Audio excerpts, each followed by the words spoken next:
Dhurandhar cinema చూసావా? చూసాను. దురంధర్లో అజిత్ దోవల్ చెప్తాడు కదా, రణ్వీర్ సింగ్ పగ తీర్చుకోవడానికి ఒక ఇంధనం కావాలంటాడు. కేవలం పగ ఉంటే సరిపోదు, ఇంధనం కావాలంటాడు. ఆ ఇంధనాన్ని రగిలించే నిప్పురవ నా దగ్గర ఉంది అంటాడు అజిత్. అదే నువ్వు ఇంధనం అయితే ఆ రగిలించే నిప్పురవ శివశక్తి. ఇది ఒకళ్ళు కామెంట్ కూడా పెట్టారు అన్నయ్య, అక్క ఆల్రెడీ యుద్ధానికి ప్రిపేర్ అయింది, అన్న అస్త్రాలు అందించాడు, యుద్ధం చేసి గెలిచేసింది అని చెప్పి ఒకళ్ళు కామెంట్ కూడా. చాలా మందికి ఇన్స్పిరేషన్ అనమాట. అంటే మగపిల్లలు కూడా చేయలేరు అంత, కానీ శివయ్య దయ వల్ల అయిపోయింది అలాగా. ప్రతి ఇన్సిడెంట్ నేను ఎక్స్ప్లెయిన్ చేసేదాన్ని అన్నయ్య. ఇప్పుడు ఇంట్లో జరిగిన ప్రతిదీ మీరు వెళ్ళి వాళ్ళకి చెప్తే వాళ్ళు ఒక సొల్యూషన్ చెప్తున్నారు, అది ఫ్యూచర్ కాదు, వాళ్ళు చెప్పేది సొల్యూషన్ మాత్రమే, అది మనం కూర్చొని మాట్లాడుకున్న సొల్యూషన్గానే కనిపిస్తుంది, మనం మాట్లాడుకోవచ్చు అని చెప్పేదాన్ని నేను. ఆ ఇన్సిడెంట్ తర్వాత ఎప్పుడు మా బాబాయ్కి నా లైఫ్లో ఎదురు తిరగలేదు. ఆ రోజు నేను మళ్ళీ గడపలో అడుగు పెట్టనని చెప్పి వచ్చేసాను. మా బాబాయ్ చెప్పారు, నువ్వు అమ్మకి చెప్పేసే వెళ్ళు పాస్టర్ అమ్మకి అని చెప్పి. నేను చెప్పను బాబాయ్, చచ్చినా నేను చెప్పను, ఏమన్నా చేసుకొని ఆమెని, ఒకవేళ నేను చచ్చిపోతానో పోని ఇబ్బందే లేదు, కానీ నేను చెప్పను ఆమెకి అని చెప్పి వెళ్ళిపోయాను. నేను ఎప్పుడు ఎదురు తిరగను కానీ అంత ఎదురు తిరిగేటప్పటికే ఇంకా మా బాబాయ్ చెప్పలేదన్నమాట నాకు, చెయ్యి ఈ పని అని చెప్పి. వెళ్ళిపోయాను నేను వెళ్ళిపోయిన తర్వాత మా మమ్మీ వెళ్ళింది చెప్పడానికి అని చెప్పి. ఇంట్లో అందరూ వద్దులే గొడవలు ఎందుకు మనకి, వెళ్ళి చెప్పమని చెప్పారు. వెళ్ళింది, వాళ్ళందరూ రౌండ్ ఆఫ్ చేసి మమ్మీని ఇబ్బంది పెట్టి, మమ్మీ పాస్టర్ అమ్మని కొట్టిందని చెప్పి పాస్టర్ అమ్మ ఇంట్లో వాళ్ళందరికి ఫోన్ చేసి చెప్పింది, మా మామయ్యకి బాబాయ్కి. వాళ్ళ ఇంటి దగ్గర నుంచి మన ఇంటికి రావడానికి 5 minutes పడుతుంది. ఈ 5 minutesలో మా తమ్ముడికి తప్ప మా అమ్మకి, మా నాన్నకి, మా మరిదికి, మా చెల్లికి అందరికీ ఫోన్లు చేసి గుక్కలు పట్టి ఏడ్చిందంట. అసలు వాళ్ళు ఏం చేశారు, నేను అసలు పడిపోయే స్థితిలో ఇంటికి వచ్చాను. వాళ్ళ అమ్మాయి, ఆమె కొడుకు, వాళ్ళ ఇంట్లో పని అమ్మాయి, ఇంకొక అబ్బాయి ఉన్నారు, 5గురు. నేను మధ్యలో నిలబడ్డా, చుట్టూ నిలబడ్డారు. అది ఎలా అన్నమాట, చెప్పకుండా ప్రార్థన చేయించకుండా ఏమైనా యూకే పంపించానని అని నా మీద అసలు ఎలా మాట్లాడారంటే మామూలుగా మాట్లాడలేదు. నేను ఒక్కదాన్ని, వాళ్ళ 5గురు, కానీ నేను ఆమెను కొట్టానని చెప్పి మొదలుపెట్టారు. దానికి ముందు నేను విజయవాడ టెంపుల్కి వెళ్ళి, అంటే నా క్లాస్మేట్ నాకు వీసా వస్తే టెంపుల్కి తీసుకొస్తాను మొక్కున్నాను అనమాట. నాకు ఎలాగో నమ్మకం ఉంది కాబట్టి నేను వెళ్ళాను టెంపుల్కి. ఆ ఫొటోస్ వీళ్ళకి దొరికాయి, చర్చ్ వాళ్ళకి, ఆ టెంపుల్లోవి. అంతే, ఇంకా ఆ మాటకి మమ్మీ ఇట్లా మాట్లాడడానికి వెళ్ళినప్పుడు ఆ ఫోటో చూపించి మరి చెడిపోయింది నీ కూతురు అంది. గుడికి వెళ్ళినందుకు చెడిపోయింది నీ కూతురు అందనమాట. మమ్మీకి కోపం వచ్చింది, నువ్వు అలా అంటే నేను ఒప్పుకోను, ఫస్ట్ టైం నువ్వు అలా అన్నావు అంటే నేను ఒప్పుకోను నా పిల్లలని ఎదురు తిరిగింది అనమాట మమ్మీ. అది అమ్మకు నచ్చల, ఎదురు తిరగటం మొదలైంది అప్పుడే అని అమ్మకు అర్థమైపోయింది. సో మమ్మీయే కొట్టింది అని చెప్పి చెప్పింది అనమాట. మా చెల్లి కాల్ చేసి చెప్పింది నాకు, మమ్మీ కొట్టిందని చెప్తుంది అందరికీ. అంటే మంచిదే కదా, పాస్టర్ అమ్మని కొట్టిందంటే ఎంత పెద్ద విషయం, నెక్స్ట్ ఇంకోళ్ళు ధైర్యం వచ్చి ఇంకోళ్ళు కొడతారు, చెప్పుకొని మనకి మంచిదే కదా అన్నాను. నేను క్యాజువల్గా తీసుకున్నాను అన్నయ్య, సింపుల్గా మంచిదే కదా కొట్టిందనే చెప్పుకొని మనకి ఎక్కువ హైప్ వచ్చినట్టు కదా అని చెప్పాను నేను. మా చెల్లి ఓకే అని ఊరుకుందనమాట. నెక్స్ట్ వీక్కి మైక్లో చెప్పింది మమ్మీ గురించి చెడుగా. నేను అది మీకు చెప్పాను కానీ నేను రీజన్ చెప్పలా, ఎందుకంటే నేను రీజన్ చెప్పేసి మమ్మీ వీడియో చేయదని తెలుసు నాకు, అందుకని నేను రీజన్ చెప్పలా, తనే వచ్చి చెప్పాలి దానికి. నేను వెళ్ళిపోవడమే రీజను, నాన్నేం చేయలేక. ఇప్పుడు నా బలహీనత ఏంటి, మమ్మీ బలహీనత నేను. సో నన్ను చెల్లిని అడ్డం పెట్టుకొని ఎలా అయితే గ్రిప్లో పెట్టిందో అట్లా మమ్మీ గురించి బ్యాడ్గా ప్రచారం చేస్తే నేను ఆమె గ్రిప్లోకి వెళ్ళిపోతానని ఎక్స్పెక్ట్ చేసింది. కాకపోతే నాకు ఒక పెద్ద ఫ్యామిలీ ఉంది కాబట్టి మేము ఫైట్ చేసాం. అలా లేని వాళ్ళ పరిస్థితి ఏంటన్నయ్య, ఇప్పుడు 2 ఆడపిల్లలతో ఒక ఆడ మనిషి ఉంది, ఆ మనిషి గురించి తప్పుగా మాట్లాడితే ఎంత పెద్ద విషయం అది, ఆ 2 పిల్లల భవిష్యత్తు ఏంటి. మాకు ఒక ఫ్యామిలీ ఉంది కాబట్టి, మా మామయ్య, బాబాయ్, తాతయ్య అందరు ఉన్నారు కాబట్టి అందరు ఎదురు తిరిగారు.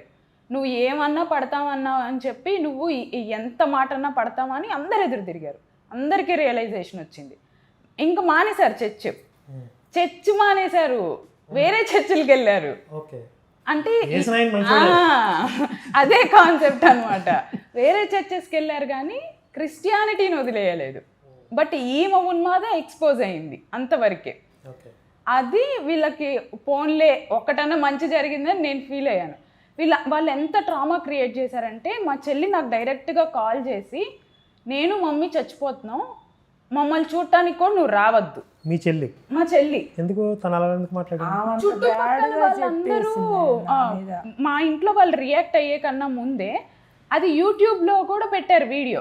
చుట్టుపక్కల వాళ్ళందరూ చూసి, మీకు తెలిసిందే కదన్నయ్య, ఇప్పుడు అది నిజమా అబద్ధమా అని ఎవడు ఆలోచించాడు. ఒక మాట అన్నారంటే దాని గురించి మాట్లాడుకుంటూ ఉంటారు. ఇది తీసుకోలేక మా చెల్లి, మా మమ్మీ బాగా ఇదైపోయింది, హాస్పిటలైజ్ అయిపోయింది అనమాట. తన అమ్మాయి ఇంకా ప్రెషర్ బేర్ చేయలేక, అందులో మా చెల్లి చిన్నప్పటి నుంచి చాలా సెన్సిటివ్. సో వీళ్ళిద్దరు డిసైడ్ అయిపోయారు ఇంకా మన ఇద్దరం చచ్చిపోదాం అని చెప్పి.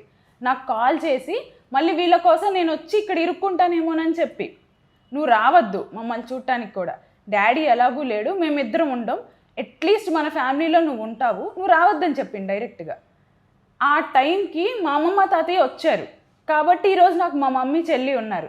లేకపోతే ఈ క్రిస్టియానిటీ వల్ల నేను అనాథన అయిపోయేదాన్ని. అందుకే నాకు ఇంత కసి. అందుకే నేను మమ్మీని ఒప్పించి ఆల్మోస్ట్ బెదిరించి తీసుకొచ్చి వీడియో చేపిస్తున్నాను. ఎందుకంటే ఇవన్నీ తెలియాలి.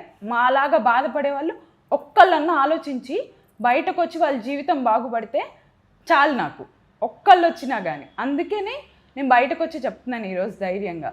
ఇప్పుడు మాకు చాలామంది కాల్ చేస్తూ ఉంటారు, వాళ్ళు కూడా రిలీజ్ అయ్యాం బయటకు వచ్చామని చెప్తాను, కానీ బయటికి వచ్చి మాట్లాడడానికి కూడా భయపడే చాలామంది ఉన్నారు. అవును, అలాంటి వాళ్ళందరికీ కూడా కాస్త మిమ్మల్ని చూస్తే ధైర్యం రావాలి. నేను ఇదే కాదన్నయ్య, మన కాపరి గారు, కిరణాస్త్రం, గోపి గారి ఛానల్స్ ఉన్నాయి కదా, నేను లైవ్స్లో కూడా వెళ్ళి పాస్టర్స్ని కూడా క్వశ్చన్ చేస్తున్నాను. నాకు జరిగినాయి అన్నీ. మొన్న ఒక పాస్టర్ ఇట్లానే నువ్వు క్రిస్టియన్ కంట్రీకి వెళ్ళి బతుకుతూ క్రిస్టియానిటీకి అగ్నెస్ట్గా మాట్లాడుతున్నావు అన్నాడు. వాళ్ళు హిందూ దేశంలో హిందువుల్ని సేమ్ క్వశ్చన్ నేను అడిగి, ఈ పాయింట్ మీరు రైజ్ చేస్తే నేను బ్రోటల్ అయిపోతాను, మీరు తట్టుకోలేరని చెప్పాను నేను డైరెక్ట్గా. ఆయనే సైలెంట్గా ఊరుకున్నాడు. అమ్మ వద్దులేమ్మా, నువ్వు మరి బ్రూటల్ అయిపోయేంత దాకా వద్దులే అని చెప్పి ఆయనే కామ్గూరు. ఎందుకంటే మా లైఫ్లో జరిగిన ఇన్సిడెంట్స్ అన్నయ్య ఇవన్నీ. ఒకటి కాదు వద్దనుకొని వేరే పాస్టర్ దగ్గరికి వెళ్తే ఆయన నోరు తెరిస్తే 10,000 ఇవ్వమంటాడు. మీటింగ్స్ పెడుతున్నాను లైట్లు కొని పెట్టమంటాడు. మళ్ళానేమో విగ్రహారాధన చేస్తే వ్యభిచారం చేశారంటాడు. మళ్ళా ఇదేంటి డబ్బులు ఇస్తేనేమో ఈ అమ్మాయి దేవుడి దగ్గర నిలబడి దండం పెట్టుకుంది, ఆ డబ్బులు మేము తీసుకోము, నువ్వు కష్టపడి మాకు డబ్బులు ఇవ్వాలంటాడు. వాళ్ళైతే డైరెక్ట్గా మా చెల్లి వాళ్ళని ట్రస్ట్ చేసేదన్నమాట. నేను ఒక్కసారి బలవంతంగా తీసుకెళ్ళింది మా మమ్మీ. నాకు ఫస్ట్ లుక్లోనే ఈయన డబ్బులు మంచి అని నాకు అర్థమైపోయింది, ఆయన డబ్బుల కోసమే అని చెప్పి.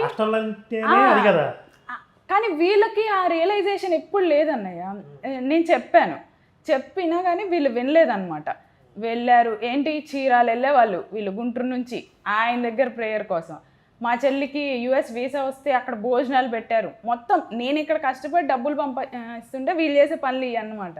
నేను సర్లే వాళ్ళు ఆనందపడుతున్నారు కదా అని నేను చెప్తూనే ఉండేదాన్ని, వాళ్ళు వినకపోయినా సర్లే అని ఊరుకునేదాన్ని అనమాట. నేను అలా ఒకసారి ఏమైందంటే, ఆయన మా చెల్లికి నమ్మకం, వాళ్ళు చెప్తే జరుగుతాయి అలా ఇలా అని చెప్పి ఆ అమ్మాయికి నమ్మకం అనమాట. వాళ్ళు ఏం చేశారంటే, మా చెల్లి వెళ్ళిన 2 years తర్వాత, నువ్వు పార్ట్ టైం చేస్తే నీకు మినిమం ఇంత వస్తాయి మంత్కి, నువ్వు 2 years నుంచి ఇంత దశంభాగం ఇవ్వాలి, ఇట్లా పలానా పోస్ట్ ఆఫీస్కి వెళ్ళి నా అకౌంట్ డీటెయిల్స్ ఇస్తాను వేసేయమని చెప్పారు. మా చెల్లి దెబ్బకి స్టన్ అయిపోయింది. ఒక్క నిమిషం, నువ్వు ఆ రోజు చెప్తే డబ్బుల గురించి వాళ్ళంతా చేస్తున్నారని నేను నమ్మలేదు, ఇప్పుడు నమ్ముతున్నాను అని చెప్పి వెంటనే వాళ్ళ నెంబర్స్ బ్లాక్ చేసింది. నేను ఇంకా వీళ్ళ మొహం కూడా చూడను అని చెప్పి. నేనే అడగలేదు, మా పాపని 8 లక్షలు అడిగారంట. 8 లక్షలు అడిగారు. ఈ 2 years లో నువ్వు దశంభాగం కట్టాల్సింది 8 lakhs అకౌంట్లో వెయ్యి అని. ఎవరు? ఆ చీరాల పాస్టర్. ఇంకో పాస్టర్. 8 లక్షలు ఏ విధంగా కౌంట్ చేసాడు? వాళ్ళు నార్మల్ లెక్కలేసేసుకొని ఇప్పుడు మీ శాలరీ ఎంత ఏంటి అని అట్లాగా అడగలేదు, శాలరీ ఎంత ఏంటి అని కూడా.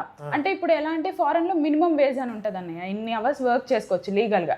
ఆ క్యాలిక్యులేషన్ తో వాళ్ళే క్యాలిక్యులేట్ చేసుకొని అడిగారు, ఎంత సంపాదిస్తుంది దీంట్లో మనకి ఎంత రావాలి ఇవ్వాలి అని చెప్పి అడిగేశారు అనమాట. మా చెల్లి దెబ్బకి స్టన్ అయిపోయింది. వాడు ఫోన్ నెంబర్ ఉందా?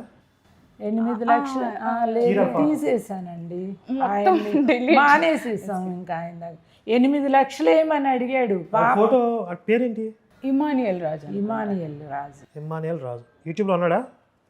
లేదు, వాళ్ళకి యూట్యూబ్ లేదా? యూట్యూబ్ ఛానల్ లేదనుకుంటా, నేను ఎప్పుడు ఒక్కసారి సెర్చ్ చేద్దాం అనండి. ఈవిడ ఎంతగా ఉన్నాడు. సరే, ఒకవేళ యూట్యూబ్లో ఉన్నాడేమో మీరు సెర్చ్ చేసి పంపిస్తాను, వేద్దాం. ఆ ప్రబుద్ధుడిని అందరికీ చూపిద్దాం. 8 లక్షలు అడిగాడా? 8 లక్షలు అడిగాడు ఆయన. అంటే అంతకుముందు ఉన్న పాస్టర్ బ్లాక్ మెయిలింగ్ లో దిట్ట. మరి ఆవిడ డబ్బులు పెట్టలేదా మీ దగ్గర? ఆమె డబ్బులు పిండి అసలు ఆమె స్టేర్ల మీద స్టేర్లు 4 అవును, స్టేర్లు ఫస్ట్ పైన టెర్రస్ మీద చర్చి పెట్టి దేవుడు ఇక్కడ కాదు పక్కకి వెళ్ళమంటున్నాడు, ల్యాండ్ కొనమంటున్నాడు. ల్యాండ్ కొనింది ఫస్ట్ కదా. ఇల్లు కట్టారు.